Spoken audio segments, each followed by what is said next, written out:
All right, Alex, you can get started.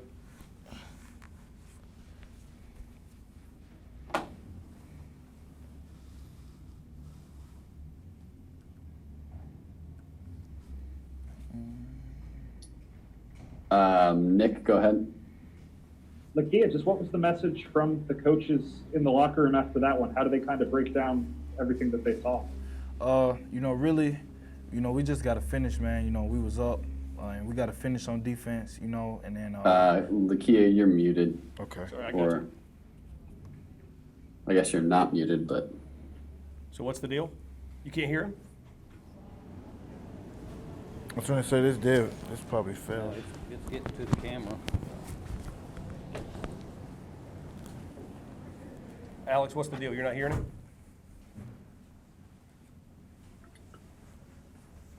We still can't hear anything on y'all's end. What's going on? Audio's the onboard mic. Audio's getting here. Do you know that setting on here that? We'll change that. We tested audio and it was fine.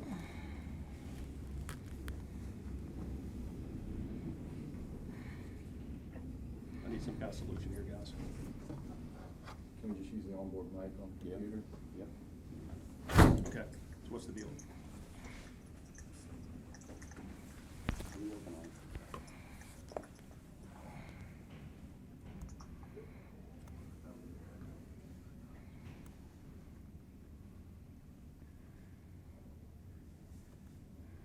What about now?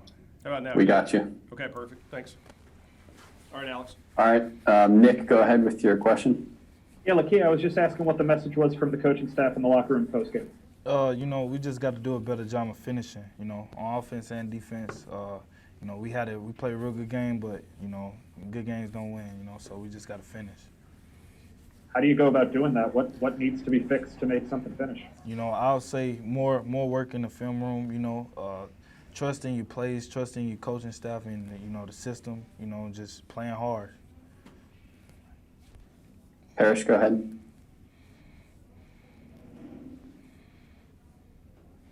Lakia, why was number one for them able to get open and zone coverage so often? What was going on there? Got to give credit to number one. He's a good football player.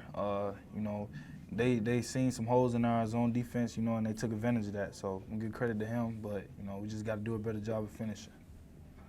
Why do you think the holes were there in the zone defense? I mean, what was not working in that type of coverage? I probably couldn't tell you right now off the top of my head. You have to go and watch film and see, but we just got to do a better job of finishing. Go to David Johnson. Hey, Lakia, you guys, I know it still stings with the loss tonight, but you guys are going to find out about a bowl destination in a few hours. Just your thoughts on that. Whoever we play, we're going to be ready to play them. It's going to be fun to be bowl eligible again. So, that's always fun. But, it's a tough loss tonight. We're just going to have to push to the next one. Go ahead, Nick. Lakia, has there been a common thread this year in a couple of the games where y'all struggled to finish defensively, or has everything kind of been one day at a time, different sort of games?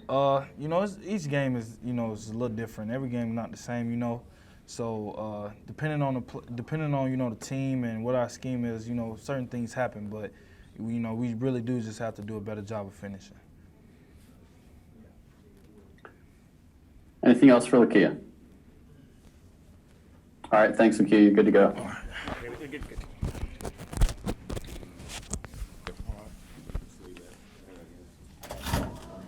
Is this being used? It is now? Okay, yeah.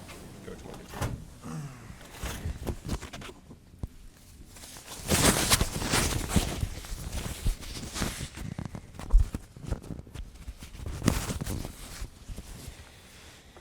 All right, Coach Kiffin, if you'll start us off with the opening statement, and then we'll open it up to questions. Yeah, it is a tough one to handle. In Tiger Stadium, playing LSU, defending national champs. Had them on the ropes, obviously, and had them not just on the ropes, ahead, and with the ball, went ahead. So, make 2 first downs. They'd wasted all their timeouts. Make 2 first downs and win the game, and So it's really tough to deal with just because things were aligned so well. We discussed it all week. We haven't played for 3 weeks, and I think you saw that early on. We looked really rusty, especially after the first series on offense. And it's just frustrating these games because, going, all right, hey, we're going to win 4 straight, in 5 and 4, and beat LSU, and, great start to, this turnaround.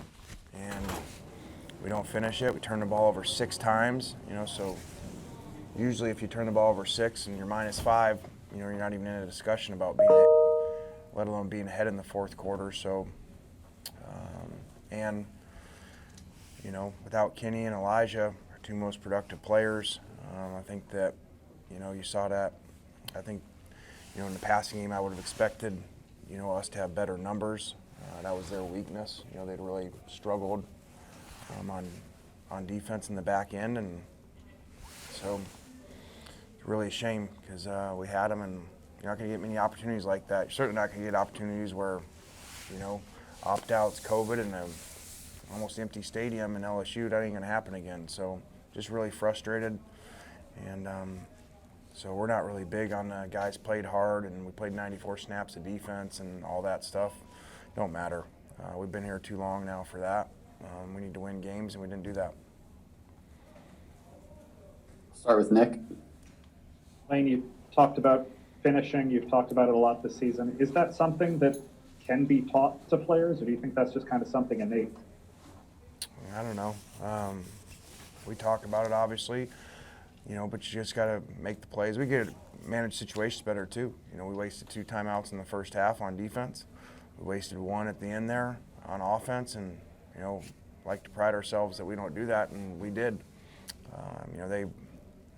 They were out of timeouts, in the fourth quarter. So, had we not wasted that 1 timeout also, even after all the bad stuff that happened in the last turnover by Matt, we still would have had 1 extra one to stop them. They would have had to punt the ball back to us. So just really frustrated, especially because we did come all the way back, down 16.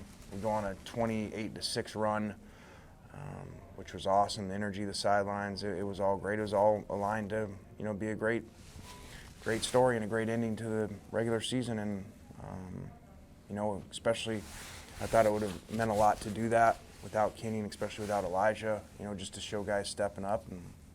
But we didn't finish it. That drive with about 5.5 to go, kind of reminiscent of the Auburn game, just kind of what went through the coaching staff. What were you guys trying to do with that last drive there?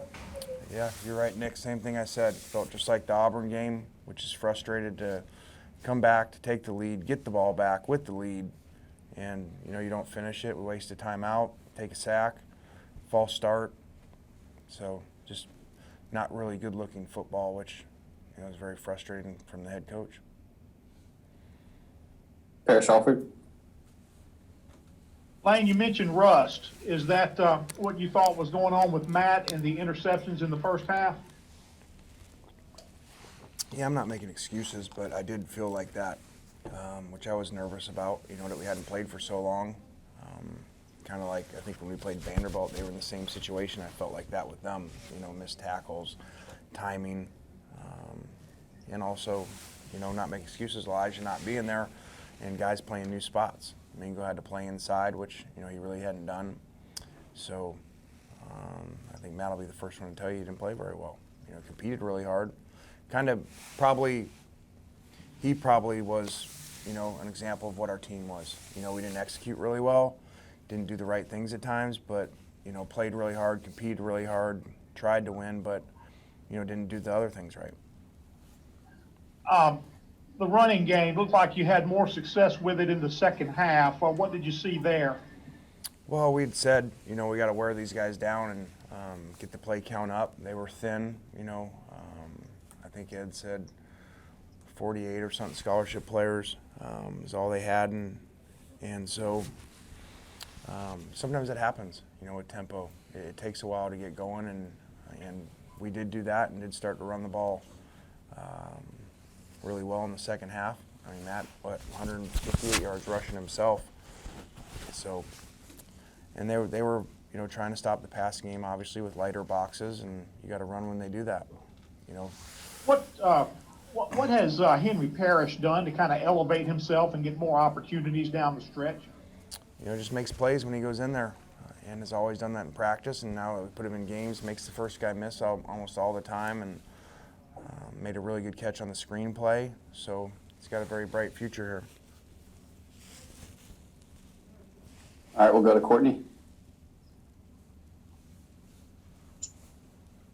Lane, just going into this season, obviously more complicated than any coach would probably have in their normal first year, but wrapping up the regular season, how do you kind of summarize your experience? Well, I think up and down. We started slow in some areas. No spring ball, first-year staff, and then hit a run of playing really well and should have finished that off tonight, with 4 straight wins. So it's been a crazy year, just like not playing in 3 weeks, and then all of a sudden playing down here. So just wish we could have finished on a better note for the players, especially the older guys. And it was there. We had all the chances to do it, and you're not going to get many chances like that. So just really unfortunate, and this one's going to hurt for a while, especially because there's no more regular season games to go play. So figure out where we're going to a bowl game, which is great for our program to be in a bowl game. I think first time in 5 years. So I'm not really positive right now, but I guess there are some positives if you go back and look at the whole season. Obviously, a bowl game's not going to happen for a couple more weeks. So how do you kind of not let rust affect your team again, trying to get a bowl win this year? Well, I don't know where we're going in the dates, and some of these bowl games are coming up pretty quick. So it won't. I don't think it'll be it used to be like a month layoff. It's not going to be like that no matter what, because I think the furthest one out would be the second. So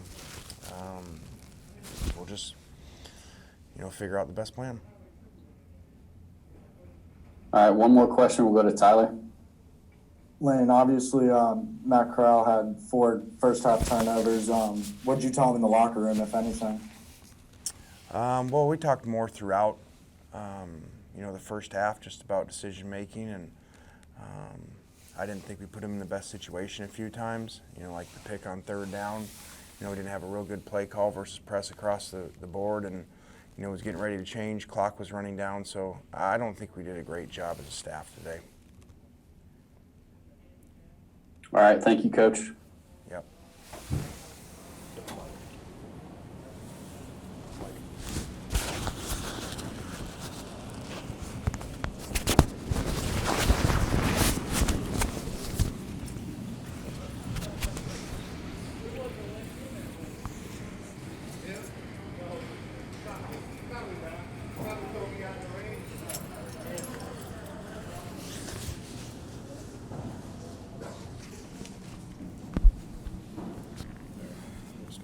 You actually use some.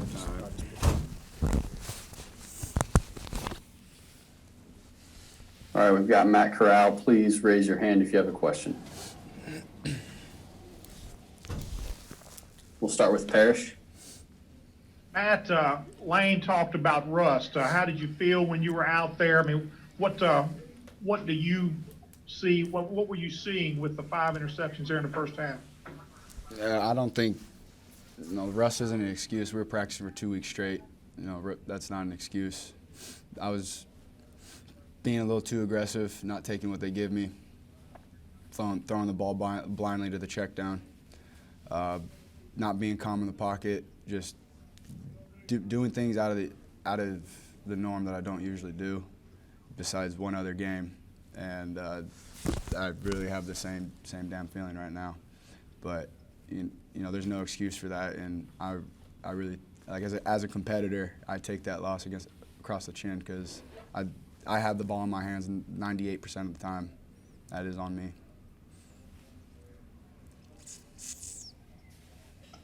All right, we'll go to Nick. Matt, just after a game like this one, what do you tell your teammates? Got to keep playing. Like I said, being a good competitor and playing your heart out and really loving the game. Next one, we got a bowl game coming up. Learn from it. We don't always like to learn from it, but it is what it is, and that this game's very delicate. 1 week you're up, feeling like you're on top of the world. The next week, getting kicked when you're down. just got to come turn around and keep working. A couple of these close games this year seem to go this way, where y'all had a chance to put it away late and just couldn't quite finish it off. Is that a trait that you think can be learned, or is that just something that you guys need to find in yourselves? To finish a game, Yeah. that just comes to playing the game. You got to finish the game if you're going to win it. If you let up, you're going to lose. All right, we'll go to David Johnson. Hey, Matt, I'll ask, I guess, a rather obvious question, but how much did this offense miss Elijah and Kenny out there tonight? I mean, there's no excuse. Elijah and Kenny are great players. They had a lot of production for our offense, but it's next man up. We have enough scholarship players to fill in that spot. No one's ever going to take the spot of Elijah Moore. Like, he was a different kind of receiver.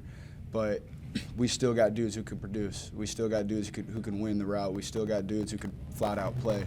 And I think it's just them getting comfortable with getting their feet wet and having some playing time, because the guys behind them really didn't get a lot of playing time because of Elijah being there, and then all of a sudden they're playing up to 60 snaps one game just because one guy opted out. And I think as a season, as we start working together later on, I think they're going to get more comfortable, and people are really going to realize what type of talent we have. All right, we'll go back to Parrish. Hey, Matt, I know at Arkansas, Lane said he was going to stick with you. He never took you out of the game. Did y'all have a conversation like that today? Were you close to being subbed for at any point? Never said a thing about me getting subbed. Anything else for Matt? All right, thanks, Matt. Thank you.